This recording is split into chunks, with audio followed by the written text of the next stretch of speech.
coming for to carry me home. Swing low, sweet chariot, coming for to carry me home. If you get there before I do, coming for to carry me home. Tell all my friends I'm coming too, coming for to carry me home. Swing low, sweet chariot, coming for to carry me home. Swing low, sweet chariot, coming for to carry me home.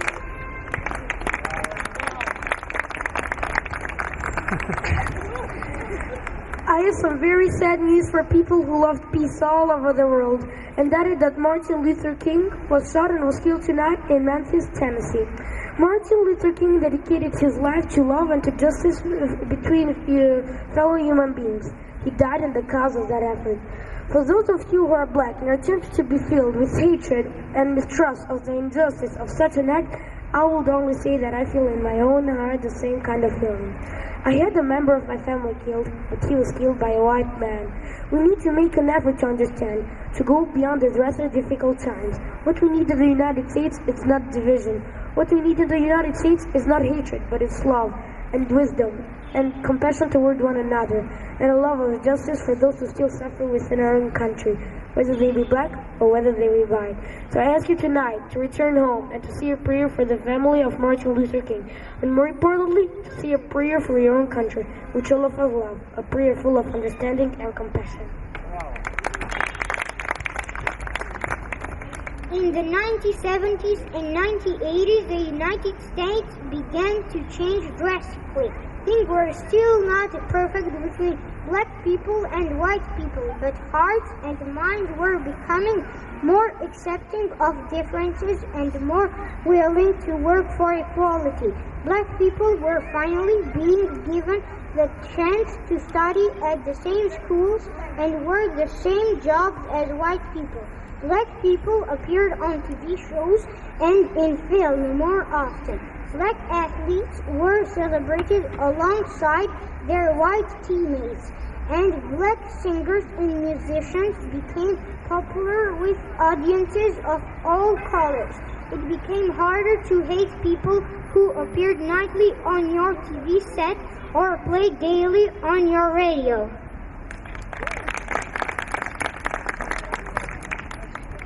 My name is Ben Carson. My mother always told me that I had gifted hands.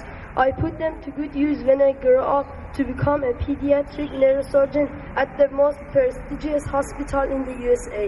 In 1987, I became the first surgeon in the world to separate congenital twins. They were born with the backs of their heads stuck together. It took 22 hours of operating, but I was able to get their heads apart without damaging their brains. And now they can live independently of one another. I have performed this surgery many times since then.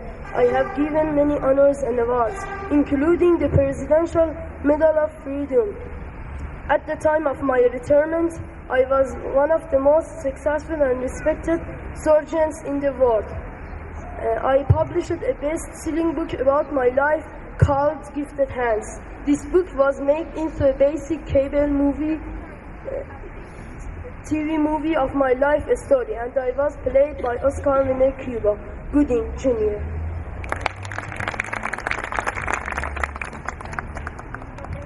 A Song in the Front Yard by Gwendolyn Brooks. I've stayed in the front yard all my life. I want to peek in the back, where it's rough and untended and ugly weed grows. A girl gets sick of a rose. I want to go in the backyard now, and maybe down the alley to where the charity children play. I want a good time today. They do some wonderful things. They have some wonderful fun. My mother sneers, but I say it's fine. How they don't need to go in at 8:45. My mother, she tells me that Johnny May will grow up to be a bad woman. That George will be taken to jail soon or late. On account of last winter, he sold our big gate. But I say it's fine. Honest, I do. And I'd like to be a bad woman too. And while the breeze talking, of night black lace and strode down the street with pain on my face. A summer love poem by Nicky Giovanni. Clouds float by on a summer sky. I hop Scott over to you. Rainbows arch from ground to gold. I climb over to you. Thunder grumbles, lightning tumbles. I bounce over to you. Sun beaks back and catches me, smiling over at you.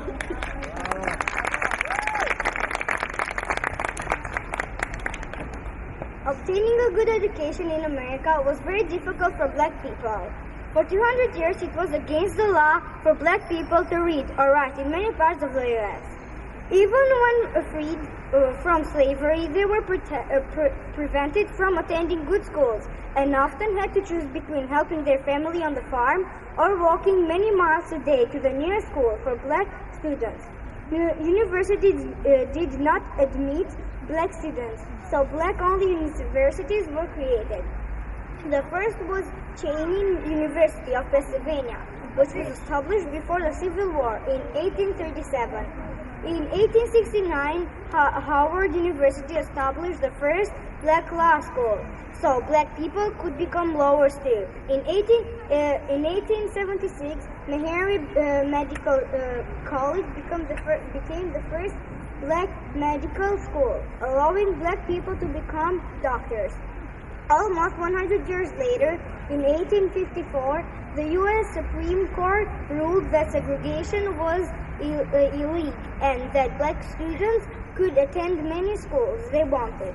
However, in South, many black students were threatened with violence or even death if they went to white schools, so a U.S. Nation Guard had to come protect them with guns, just so they could walk into schools and get an education.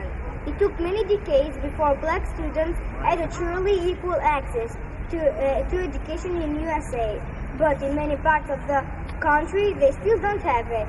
In 2011, 1.6 million black people aged 25 or older had college degrees, and 3.9 million more were enrolled in college.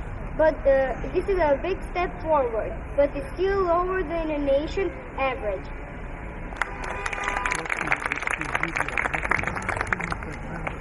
Cynthia in the Snow by Gwendolyn Brooks. It sighs, it hushes, the loudness in the road. It flitters, and laughs away from me, and lets a lovely white, and it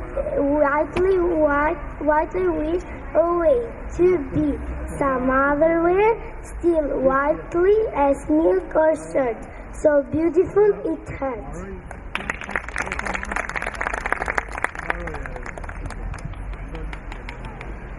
My father was a foreign student born and raised in a small village in Kenya.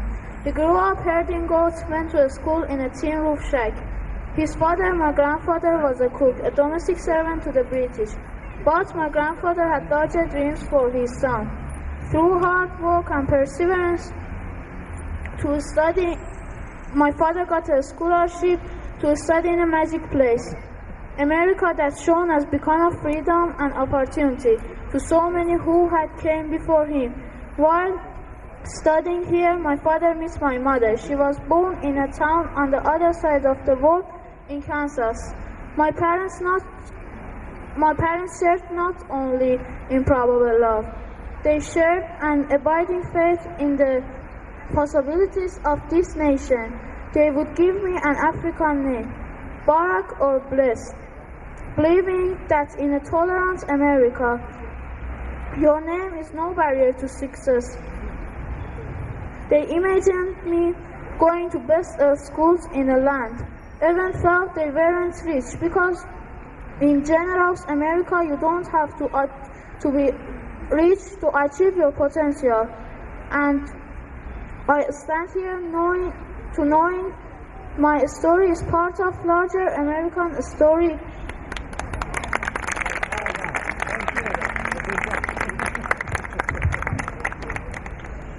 A rock, a river,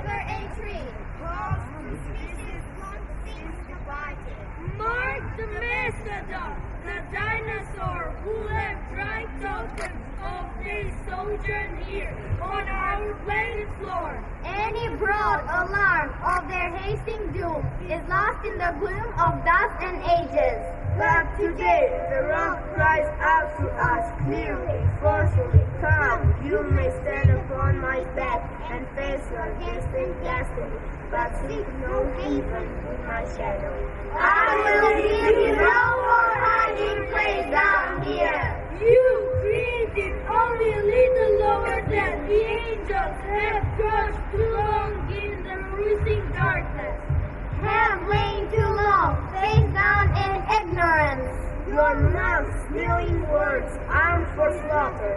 The rock cries out today, you may stand on me, but do not hide your face. Across the world, a river sings a beautiful song.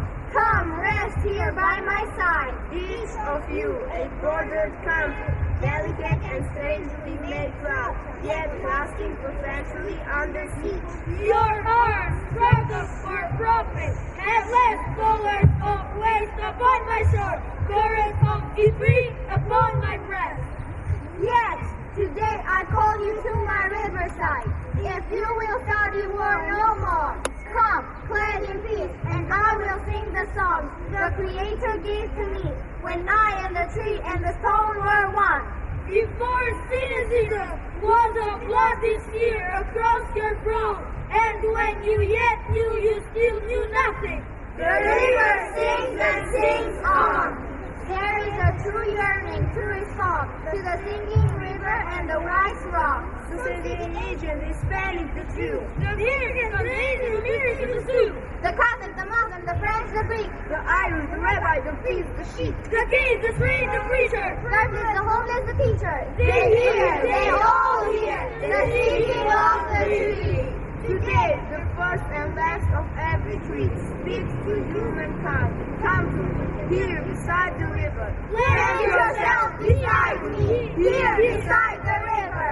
Each of you is candle stay fast on traveler and be faithful. You who gave me my first name, you Pawnee, Apache, and Seneca, you Cherokee nation who rested with me, then Forced on bloody feet, left me to the employment of other seekers, desperate for gain, starving for gold. You, the Turk, the Swede, the German, the Scot. you the Shawnee, the Aruba, the crew, bought, sold, stolen, arriving on a nightmare. Pray for a dream. Here, root yourself beside me. I am a tree planted by the river, which will not be moved. I, the rock, I, the river, I, the tree. I am yours. Your message has been made. Lift up your faces, tell piercing me, for this bright morning dawning for you. Peace, despite its raging pain, cannot be unleashed, and his face with courage need not believe the dead. Lift up your eyes upon the day breaking for you. Give birth again to the dream. Women, children, men, take it into the palm of your hand. Mold it into the shape of your most private need. Sculpt it into the image of your most public self. Lift up your heart. Each new horror holds new sentence for new beginnings. Do not be wedded forever to fear, yoked internally to brutishness. The horizon leans forward, offering you space to place new steps of change. Here on the walls of this garden, you may have the courage To look up and out upon me, the rock, the river, the tree, your country. no less two-minded than the mendicants. No less to you now than the Macedon then. Here on the falls of this fine day, you may have the grace to look up and out, and into your sister's eyes, into your brother's face, your conflict, and say simply, very simply, with hope, united!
swallow your pride. If I have things you need to borrow, for no one can fill those of your needs that you won't let.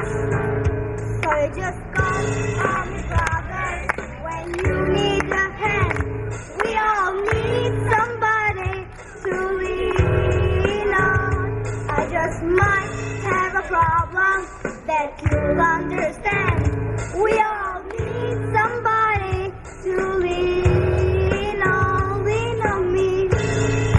When you're not strong and I'll be your friend, I help you carry on, for it won't be long till I'm gonna need somebody to lean on. So you just call on me, brother, when you need a hand.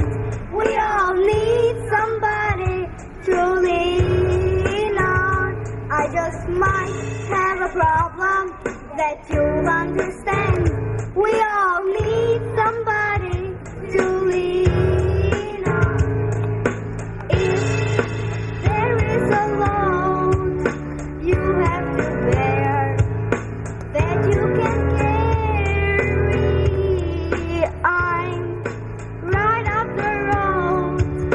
I share your load if you just call